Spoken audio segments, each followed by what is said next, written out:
pouco tempo atrás eu publiquei um vídeo aqui no canal mostrando como uma técnica estatística pode te ajudar a solucionar problemas na indústria do plástico, do tipo desbalanceamento de molde. Muita gente, mas muita gente mesmo me mandou mensagem aqui perguntando: Ricardo, eu quero saber mais, que outras técnicas existem, onde mais eu posso aplicar esse tipo de conhecimento na nossa indústria. Então, nesse vídeo eu vou trazer uma grande novidade para você e vou trazer mais alguns exemplos. Se você quiser conhecer, fica comigo até o final do vídeo.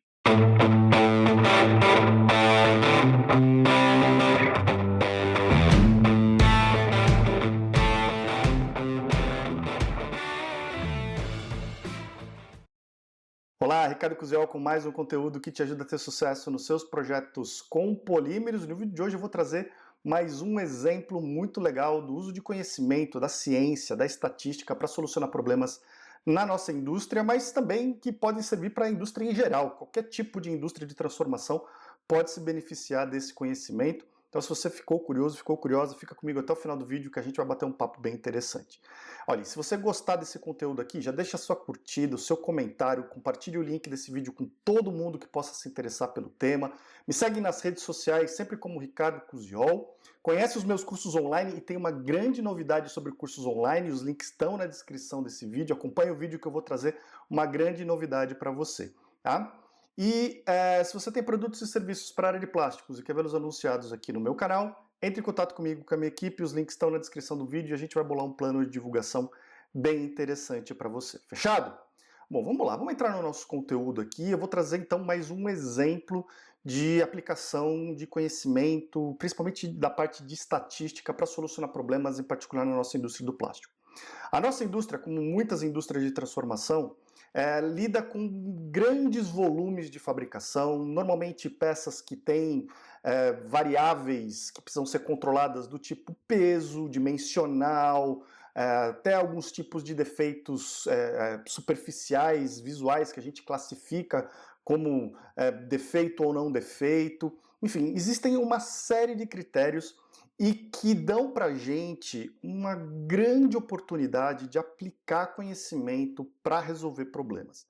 É muito comum na indústria em geral, e em particular na indústria do plástico, na hora de resolver problemas ou na hora de trabalhar num novo desenvolvimento, encontrar soluções para uma nova peça, um novo material, a gente se basear na famosa chuva de ideias, né? Então, todos os especialistas envolvidos na solução desse problema ou no desenvolvimento desse novo produto se reúnem ali numa salinha e vão discutir. Olha, eu acho que para a gente solucionar esse problema a gente precisa tomar tal ação, a gente precisa aumentar a temperatura, precisa botar um pouco mais do componente XYZ na formulação do produto.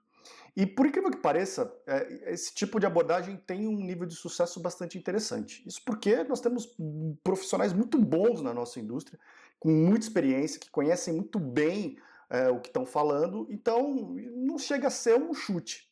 É como se fosse uma proposta bastante embasada em experiência. Agora, tem uma desvantagem bastante grande nisso daí.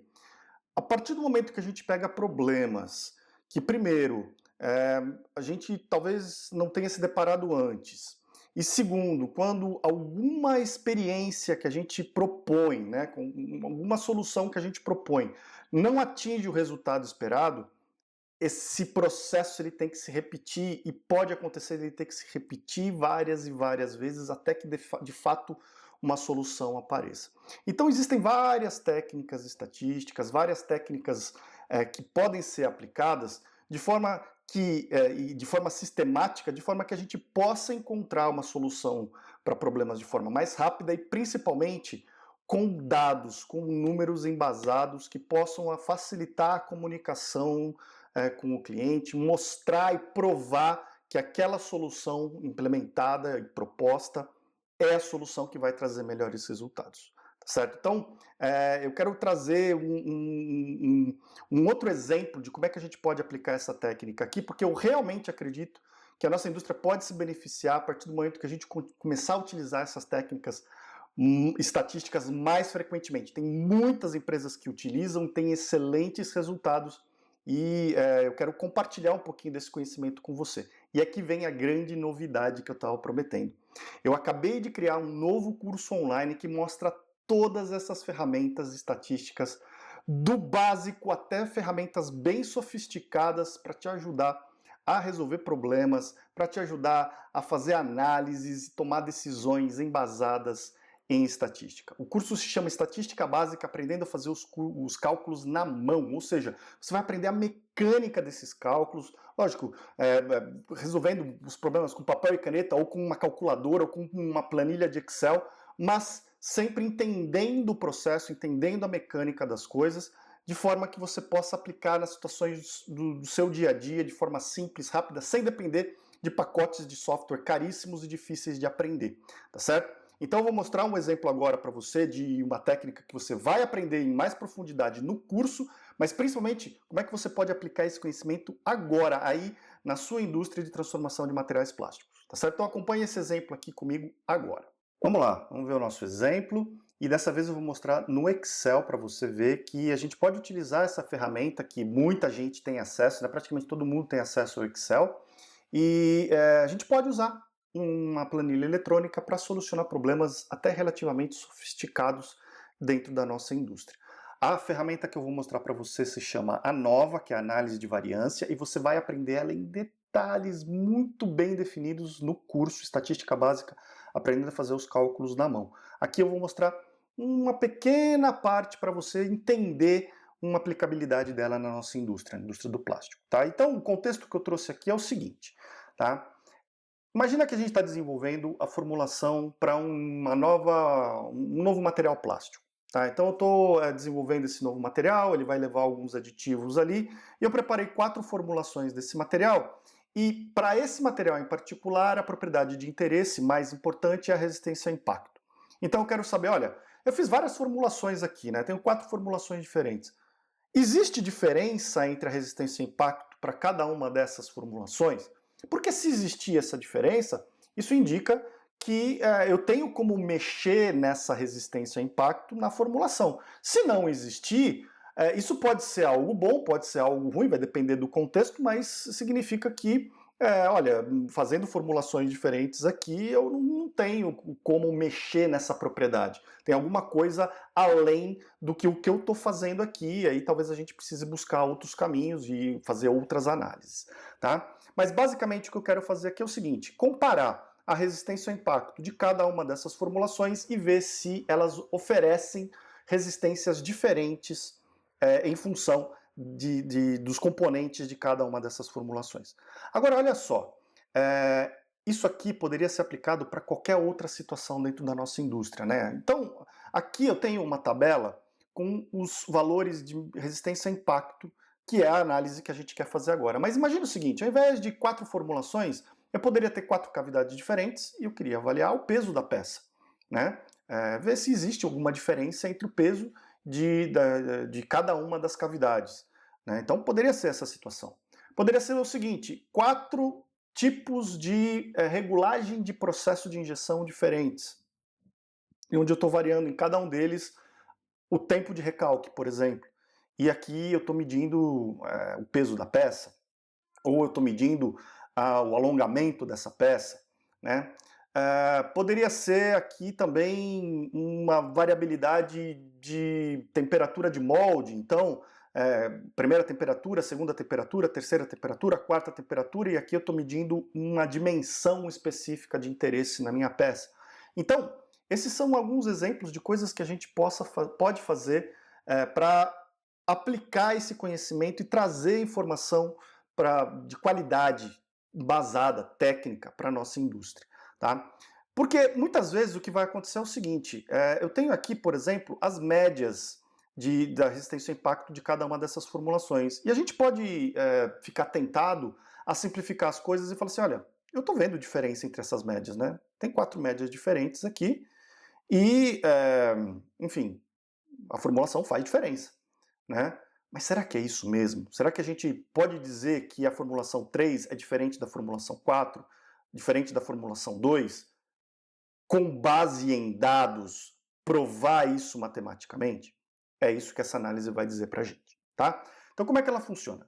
Eu listo as minhas 4 formulações aqui, tá? Eu dei o nome de 1, 2, 3, 4, Tá? Existe todo um procedimento para montar esse experimento aqui. Aqui a gente está pulando essa fase, vamos direto para a análise dos resultados, tá? Mas não necessariamente a gente está indo da formulação com menor quantidade de algum ingrediente para maior quantidade. Isso aqui é aleatório, tá? É importante que seja aleatório, tá?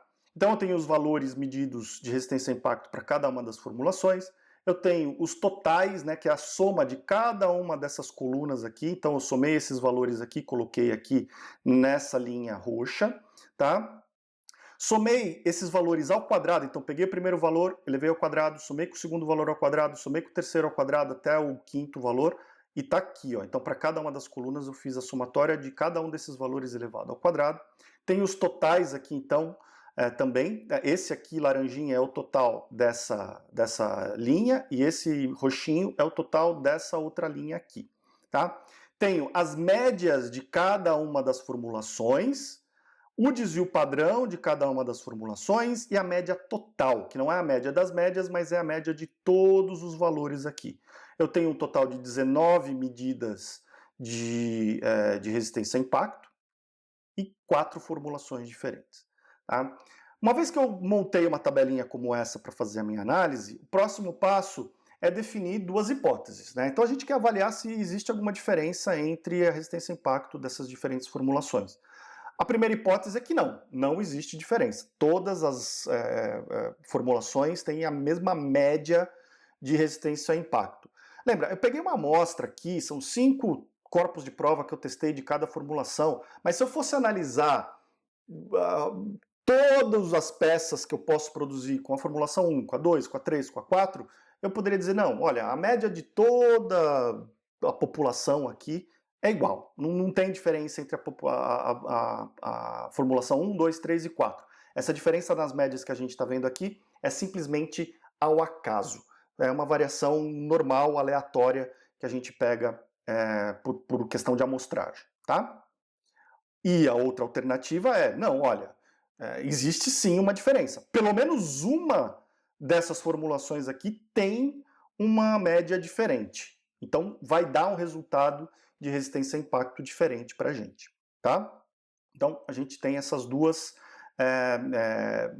hipóteses e é exatamente isso que a gente quer testar. A gente vai fazer uma análise aqui para dizer qual dessas duas hipóteses aqui é verdadeira, tá? Você já está vendo um spoilerzinho aqui de que a verdinha, que as médias de fato são diferentes, é a que ganhou aqui. Mas a gente vai ver como isso aconteceu. E eu defino também um parâmetro que eu vou chamar de alfa, que basicamente é o seguinte, é o risco de cometer um erro, de tomar a decisão errada em aceitar ou rejeitar uma dessas duas hipóteses aqui. Tá? Então, o risco que eu coloquei aqui é de 5%, tá? E isso significa que se eu fizer essa mesma análise aqui 100 vezes, eu vou ter o mesmo resultado em 95% delas, tá certo? Bom, como é que a gente faz essa análise? O que a gente precisa fazer é avaliar como esses dados estão variando. Tá? Então, tem alguns passos intermediários que eu, por questão de tempo, omiti, mas a gente vai calcular duas estimativas de variância. Tá? Uma variância entre os grupos e uma variância dentro de cada grupo. O que significa cada uma delas? A variância entre grupos é o seguinte, eu tenho uma média para cada uma das formulações aqui, certo? E eu tenho uma média de todos os valores. Como essa média aqui é diferente dessa média total? Tá? O quanto que ela é diferente? E quanto que essa aqui é diferente da média? E essa? E essa? E principalmente, como essas diferenças se relacionam? Então, basicamente, para calcular esse valor aqui de cima, o que eu faço é essa média menos a média total, elevo esse resultado ao quadrado, faço o mesmo para a segunda, para a terceira, para a quarta, somo todos esses resultados elevados ao quadrado e divido pela quantidade de grupos menos 1.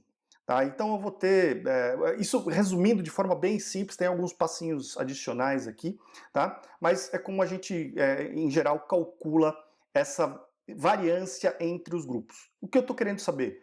Quão diferente cada um dos grupos é dessa média aqui. Tá? E dentro de cada grupo, é a variância que eu tenho entre os valores individuais de medida. Então eu vou fazer aí sim, esse valor aqui menos a média desse grupo. Eleva ao quadrado faço a mesma coisa para o segundo, para o terceiro, para o quarto, para o quinto, vou somar todas essas diferenças ao quadrado e dividir pela quantidade de medidas que eu tenho em cada grupo menos 1 também. Tem alguns passinhos adicionais aí, eu vou ter uma variabilidade dentro de cada grupo. Tá? Então, com isso eu consigo avaliar como é que esses dados aqui variam de uma formulação para outra e dentro de cada uma das formulações. Isso é importante porque se eu tiver uma variabilidade dentro do grupo igual à variabilidade entre os grupos, isso pode indicar de que, na verdade, não tem muita diferença entre eles. Né? Mas, se uma dessas duas aqui é maior do que a outra, aí a gente consegue identificar se existe ou não uma diferença entre essas formulações. E a forma de fazer isso daí é o quê? Estabelecer a razão entre esses dois números aqui. Dividir esse aqui de cima, o entre grupos, pelo aqui de baixo, dentro do grupo. Quando eu faço essa divisão, divido um pelo outro, eu vou ter um número, eu vou ter uma razão, uma proporção entre eles. E o mais interessante é que eu tenho uma forma de calcular qual que é a probabilidade dessa proporção entre essas duas variâncias ser o valor que a gente obteve ou mais alto, mais extremo do que isso. Tá? A própria planilha eletrônica tem uma função aqui, ó, que está embutida nele, tá? E de novo, não vou entrar em muitos detalhes aqui, só mostrar para você o que dá para ser feito, tá? Que ele já calcula essa probabilidade. Né? E no meu curso lá, o Estatística Básica, você vai aprender a usar todas essas formas, vai aprender a entender direitinho da onde vem essa probabilidade. Mas essa probabilidade aqui é a probabilidade de eu ter 3,4 como resultado da razão entre esses dois números. E o que eu faço é comparar esse resultado com o alfa que eu defini aqui. Se esse resultado for menor, significa que aquela hipótese que eu tinha dito de que todas as médias são iguais, ela não é verdade, ela tem que ser rejeitada e que de fato existe uma diferença entre pelo menos uma dessas médias aqui. E o que a gente viu aqui é que de fato essa probabilidade é mais baixa, é de 0,04, né, enquanto eu tinha definido o meu alfa como 0,05. Então, portanto, o que a gente vê aqui é que sim, existe uma diferença entre essas médias aqui, tá? Ok, mas e aí? Qual delas é diferente? Né? Todas elas são diferentes entre si ou existe uma ou duas que são diferentes? Como é que a gente pode fazer essa análise? E aí eu venho para a última parte do nosso exemplo, que basicamente eu vou definir intervalos de confiança para a diferença entre a formulação 1 e a formulação 2, formulação 1 e a formulação 3, e vou comparar todas elas. Então, 1 menos A2, 1 menos A3, 1 menos A4, 2 menos A3, 2 menos A4 e 3 menos A4. E eu defino um intervalo de confiança, ou seja, se eu fosse comparar todas as peças possíveis feitas com a formulação 1, menos o resultado de resistência ao impacto de todas as peças possíveis feitas com a formulação 2, eu iria ver que as médias dessas duas formulações teriam valores entre menos 11,51 e mais 7,30. E eu faço isso para todas as formulações, comparando todas elas. Isso se chamam intervalos de confiança. E notem o seguinte, para quase todos esses intervalos aqui, eles passam pelo zero, tá vendo? Zero aqui, ó, eu fiz até um gráfico que eles passam pelo zero, ou seja, de um lado, do limite inferior a gente tem um valor negativo e do limite superior a gente tem um valor positivo. Com exceção desse segundo aqui, ó. Esse segundo aqui, ele tá todinho, esse intervalo de confiança tá todinho negativo. Isso significa que quando eu comparo a formulação 1 com a formulação 3, sempre, estatisticamente agora, provado, eu tenho que a formulação 1 oferece uma média menor do que a formulação 3. Então, aqui eu acabei de encontrar qual que é a minha formulação diferente, aquela que dá, no nosso caso aqui, o pior resultado, que é o resultado mais baixo. Tá? Então, eu mostro sempre aqui que a formulação 1 é menor do que a formulação 3. Se eu comparar só a formulação 1 com a formulação 2, eu não tenho essa diferença. Mas aqui ficou bem claro, tá, que ela tem essa diferença, e aí, como a gente tem todas as outras análises aqui, a gente pode chegar a essa conclusão e agora mostrar, embasado em fatos, de que realmente a gente tem uma diferença entre essas formulações. Ou que tem uma diferença entre as diferentes condições de processo, ou que tem uma diferença entre as cavidades de um molde, ou que tem uma diferença entre as temperaturas de material fundido, as diferentes temperaturas entre temperatura de molde, tá? Enfim, a gente tem como mostrar praticamente, cientificamente, estatisticamente, de que diferentes condições oferecem diferentes resultados. E agora a gente não fica só naquela, olha, realmente essa daqui é maior do que essa daqui e, portanto, é diferente. Embasado. Imagina um relatório feito com essa análise aqui, você tem muito mais credibilidade, passa muito mais segurança para o cliente que está avaliando. Eu espero que você tenha gostado desse conteúdo e você pode baixar essa planilha aqui para ter na sua referência aí no link que está na descrição desse vídeo. E ó, garante a sua vaga no curso Estatística Básica, aprender a fazer os cálculos na mão, para aprender em bem detalhes como fazer análises como essa daqui. Olha, eu espero que você tenha gostado desse exemplo, tenha se inspirado a aplicar esse conhecimento em algum tipo de situação que esteja acontecendo aí na sua indústria, na sua empresa. E eu fico muito curioso para saber como esse conteúdo te ajudou. Então deixa um comentário aqui embaixo, ó, dizendo como esse conteúdo te ajudou e também que outros assuntos são do seu interesse para eu criar vídeos como esse que te ajudem no seu dia a dia. Lembra de garantir a sua vaga no mais novo curso Estatística Básica, aprendendo a fazer os cálculos na mão. O link está na descrição do vídeo para você poder se especializar e aplicar técnicas como essa e muitas outras nos problemas da sua empresa. A gente se vê no próximo vídeo, um grande abraço e até lá.